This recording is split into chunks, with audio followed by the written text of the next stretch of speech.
ಕರುನಾಡ ವಿಜಯ ಸೇನೆ ವತಿಯಿಂದ ಸಿದ್ದಾಪುರದ ಭುವನಗಿರಿಯಲ್ಲಿ ಕನ್ನಡ ರಾಜ್ಯೋತ್ಸವ ಕಾರ್ಯಕ್ರಮ ಅದ್ದೂರಿಯಾಗಿ ನಡೆಯಿತು. ಈ ವೇಳೆ ಸಾಧನೆಗೈದಂತಹ ಸಾಧಕರಿಗೆ ಸನ್ಮಾನ ಹಾಗೂ ಪ್ರಶಸ್ತಿ ನೀಡಿ ಗೌರವಿಸಲಾಯಿತು. ಅಂಗನವಾಡಿ ಮಕ್ಕಳ ಕುಡಿಯುವ ನೀರಿಗಾಗಿ ಒಬ್ಬಂಟಿಯಾಗಿ ಬಾವಿ ತೋಡಿದ ಶಿರಸಿಯ ಗೌರಿ ನಾಯ್ಕ್ ಅವರಿಗೆ 2024-25ನೇ ಸಾಲಿನ ಕದಂಬ ಕನ್ನಡಿಗ ಹೆಸರಿನಲ್ಲಿ ಕೊಡಮಾಡುವ ರಾಜ್ಯ ಪ್ರಶಸ್ತಿ ನೀಡಿ ಸನ್ಮಾನಿಸಿ ಗೌರವಿಸಲಾಯಿತು.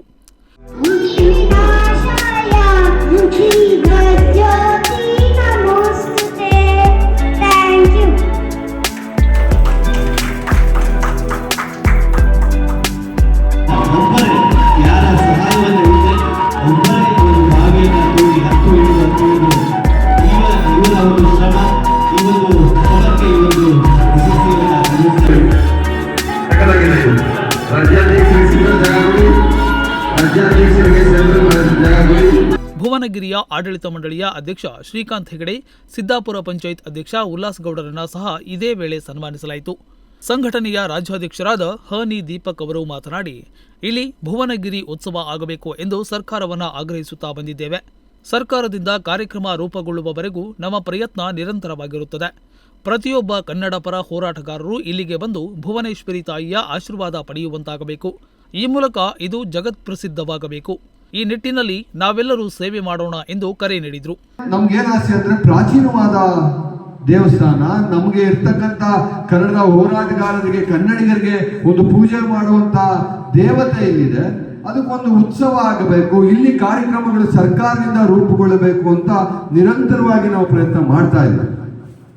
ಖಂಡಿತವಾಗ್ಲೂ ಅದರಲ್ಲಿ ಯಶಸ್ಸು ಕಾಣ್ತೀವಿ ಅಂತ ನಾನು ಈ ಸಂದರ್ಭದಲ್ಲಿ ಹೇಳಲಿಕ್ಕೆ ಬಯಸ್ತೇನೆ. ಯಾಕಂದ್ರೆ ನಿರಂತರವಾದ ಒತ್ತಡ ನಾವು ಮಾಡ್ತಾನೆ ಇದ್ದೀವಿ. ಖಂಡಿತವಾಗ್ಲೂ ನಾವು ಭುವನಗಿರಿ ಉತ್ಸವವನ್ನ ಸರ್ಕಾರದಿಂದನೇ ಮಾಡುವಂತ ಕೆಲಸವನ್ನ ನಾನು ಮಾಡ್ತೀನಿ. ಇಲ್ಲಿರ್ತಕ್ಕಂಥ ಪಂಚಾಯತಿ ಅಧ್ಯಕ್ಷರು ತಾವು ಸಹ ಒಂದು ಪತ್ರವನ್ನ ಬರಿಬೇಕು ಸರ್ಕಾರಕ್ಕೆ ಅಂತ ಮನವಿಯನ್ನ ಮಾಡ್ತಾ ಇದ್ದೀನಿ. ಯಾಕೆ ಅಂದ್ರೆ ನಾವು ರಾಜ್ಯೋತ್ಸವ ಕಾರ್ಯಕ್ರಮಗಳನ್ನ ಬೆಂಗಳೂರು, ಅನೇಕ ಜಿಲ್ಲೆಗಳಲ್ಲಿ ಎಲ್ಲಾ ಕಡೆ ನಾವು ರಾಜ್ಯೋತ್ಸವ ಕಾರ್ಯಕ್ರಮ ಮಾಡ್ತೀವಿ, ದೊಡ್ಡ ಮಟ್ಟದ ರಾಜ್ಯೋತ್ಸವ ಕಾರ್ಯಕ್ರಮಗಳನ್ನ ಮಾಡ್ತೀವಿ. ಆದ್ರೆ ಭುವನಗಿರಿಯಲ್ಲಿ ಬಂದು ಪೂಜೆ ಮಾಡಿಸಿ ಎಲ್ಲಾ ಕನ್ನಡಿಗರು ಇವತ್ತು ಶಬರಿಮಲೆಗೆ ಹೆಂಗೆ ಎಲ್ಲಾರು ಕೇರಳಕ್ಕೆ ಹೋಗ್ತಾರೆ, ದೊಡ್ಡ ದೊಡ್ಡ ಧರ್ಮಸ್ಥಳದ ಮಂಜುನಾಥ ಸ್ವಾಮಿ ನೋಡಕ್ ಹೋಗ್ತಾರೆ, ಅದೇ ರೀತಿ ಭುವನಗಿರಿ ನೋಡ್ಲಿಕ್ಕೆ ಕನ್ನಡದ ಪ್ರತಿಯೊಬ್ಬ ಹೋರಾಟಗಾರರು, ಕನ್ನಡ ಸಂಘಟನೆಯವರು ಇಲ್ಲಿಗೆ ಬರಬೇಕು, ಇಲ್ಲಿ ದೇವಿಯ ಆಶೀರ್ವಾದ ಪಡಿಬೇಕು ಅನ್ನೋದು ನಮ್ಮ ಆಸೆ. ಈ ವೇಳೆ ಸಂಘಟನೆಯ ಯುವ ಘಟಕ ರಾಜ್ಯಾಧ್ಯಕ್ಷರಾದ ಮಹೇಶ್ ಆರ್ಎಸ್, ರಾಜ್ಯ ಉಪಾಧ್ಯಕ್ಷರಾದ ಸಚ್ಚಿದಾನಂದ ಆರ್, ಉತ್ತರ ಕನ್ನಡ ಜಿಲ್ಲಾಧ್ಯಕ್ಷರಾದ ವಿನಾಯಕ್ ಆಚಾರಿ, ಜಿಲ್ಲಾ ವಕ್ತಾರ ಶ್ರೀರಾಮ್ ಜಾದುಗಾರ್, ಭಾಸ್ಕರ್ ತಾಂಡೇಲ್, ಧನಂಜಯ್ ನಾಯ್ಕ್, ಶ್ರೀನಿವಾಸ್ ನಾಯ್ಕ್, ನಿತೇಶ್ ಕ್ಷತ್ರಿಯ ಹಾಗೂ ರಾಜ್ಯದ ಎಲ್ಲ ಜಿಲ್ಲಾಧ್ಯಕ್ಷರುಗಳು, ಪದಾಧಿಕಾರಿಗಳು ಉಪಸ್ಥಿತರಿದ್ದರು. ನಾಗರಾಜ್ ನಾಯ್ಕ್, ನುಡಿಸಿರಿ ನ್ಯೂಸ್, ಹೊನ್ನಾವರ.